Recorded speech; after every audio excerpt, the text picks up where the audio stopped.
जो नीट का रिज़ल्ट तीसरी बार अनाउंस हुआ है रीनीट के बाद, जैसे नीट का रिज़ल्ट आया, फिर रीनीट का रिज़ल्ट आया, देन नीट का रिज़ल्ट दोबारा रिवाइज़ हुआ सुप्रीम कोर्ट के ऑर्डर के बाद। क्यों?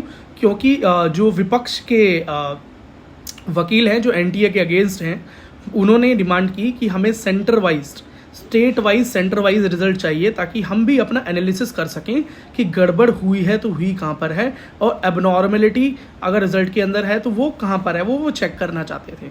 तो इस रिजल्ट के बाद ऐसा क्या चेंज हो गया और ऐसा वो क्यों चाहते थे, और रिजल्ट आपने सबने देख लिया होगा। देखो, चेंज कुछ नहीं हुआ रिजल्ट के अंदर, नंबर जो थे वही के वही रहे, सेंटर्स भी वही हैं, नंबर भी वही हैं, बच्चे भी वही हैं। लेकिन बहुत बड़े आश्चर्य की बात ये समझ में आई कि जो लिस्ट एनटीए ने निकाल कर दी थी, एक तो उन्होंने अब रिजल्ट जो है, आप किसी का रिजल्ट देख नहीं सकते जब तक आपको उनके phone number, email ID, date of birth, ये सारी चीज़ें ना पता हों।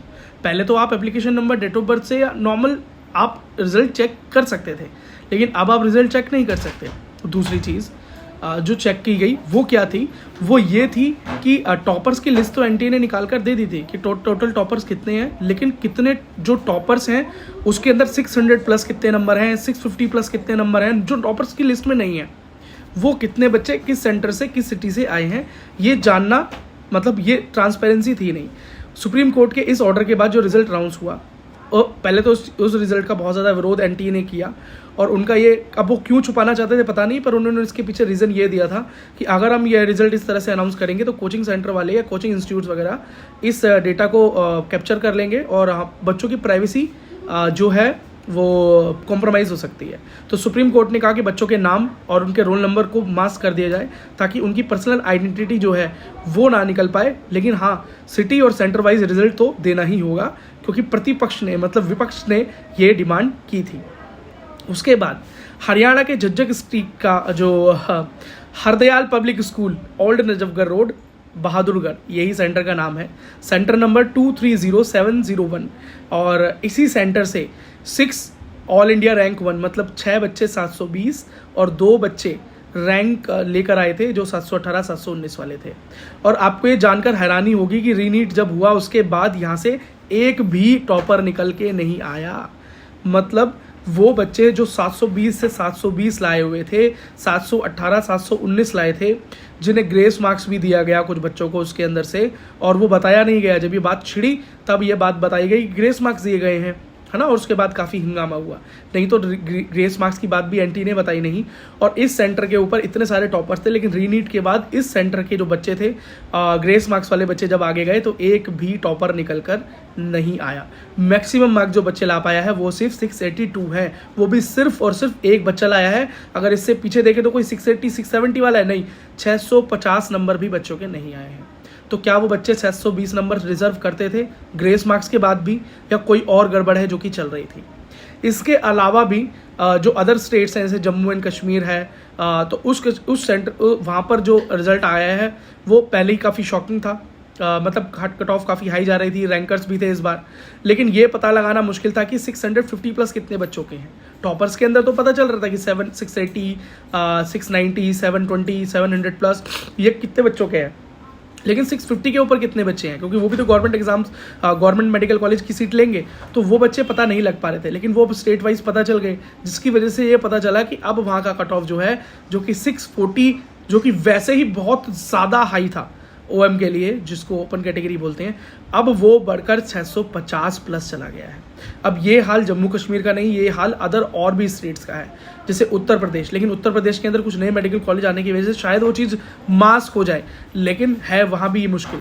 बंगाल में जो कि कट ऑफ कम जा रहा था, वहाँ भी ये कट ऑफ अब दोबारा से ड्रास्टिकली हाई जा रहा है। 5 से 10 नंबर बढ़ना लाखों बच्चों को इम्पैक्ट करने वाला है इस बार। तो ये रिज़ल्ट सच में बहुत ज़्यादा एबनॉर्मल है, बहुत ही ज़्यादा एबनॉर्मल है। और इस जो ये रिज़ल्ट बाद में निकल कर आया है, अब इसका इस्तेमाल किस तरह से प्रतिपक्ष के जो वकील हैं वो किस तरीके से इसका यूज़ करेंगे, और एनटीए के खिलाफ किस तरह से इस डेटा एनालिसिस को ले जाकर सामने रखेंगे।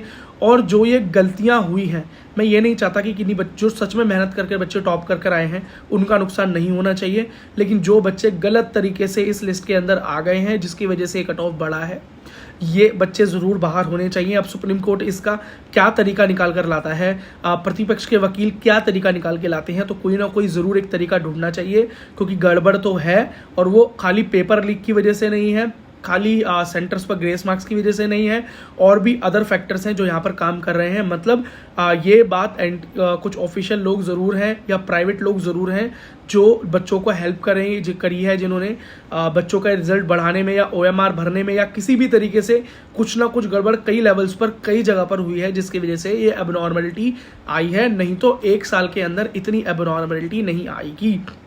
इन सब के चक्कर में नीट 2025 के अंदर भी दिक्कतें आने वाली हैं। 2025 के लिए बच्चे एक तो प्रिपेयर नहीं हो पा रहे हैं, अभी तक माइंड को मेकअप नहीं कर पा रहे हैं, तैयारी का टाइम उन्हें कब मिलेगा, पेपर की डिफ़िकल्टी भी ज़्यादा हो सकती है, पेपर का पैटर्न भी अलग हो सकता है। तो बहुत बच्चे इस बार परेशानियों को झेल सकते हैं कुछ लोगों की गलती की वजह से। तो एक ऐतिहासिक फैसले का इंतज़ार है और देखते हैं सुप्रीम कोर्ट क्या निकालता है इसका हल। लेकिन ये बच्चे ज़रूर लिस्ट से बाहर होने चाहिए, कोई भी गलत बंदा लिस्ट में नहीं होना चाहिए, ठीक है, ये हमारी उम्मीद है। बाकी देखो क्या होता है। आप अपने ओपिनियंस कमेंट सेक्शन में डालिए, आप क्या कहते हैं, आप बताइए। आपके कोई सवाल हैं, क्वेश्चन हैं, ओपिनियन है, आप बता सकते हैं। कमेंट सेक्शन आपके लिए खुला है। वीडियो को लाइक, चैनल को सब्सक्राइब करें। वीडियो को अंत तक देखने के लिए धन्यवाद। और अगर नीट रिलेटेड आपके कोई सवाल, क्वेश्चन, जवाब जो भी हैं, अगर जल्दी उनका उत्तर चाहते हैं तो हमारे रेगुलर होने वाले लाइव सेशन को ज्वाइन करें। और लाइव सेशन का लिंक आपको तभी मिल पाएगा, अपडेट तभी मिलेगा जब आप चैनल को सब्सक्राइब कर लेंगे। तो डू सब्सक्राइब द चैनल, है ना। और नेक्स्ट चीज़, आप चाहें तो इस चैनल को ज्वाइन करके इस चैनल के मेंबर बन सकते हैं। और मेंबर्स के लिए बहुत सारी फैसिलिटीज़ हैं जो मेंबर्स ओनली हैं, जैसे कि मेंबर्स के क्वेश्चंस के जल्दी जवाब, मेंबर्स के लिए पर्टिकुलर वीडियोस, मेंबर्स को पर्सनल असिस्टेंट वगैरह बहुत सारी चीज़ें हैं। तो आप वो भी कर सकते हैं। वीडियो को अंत तक देखने के लिए धन्यवाद। मिलते हैं अगली वीडियो में।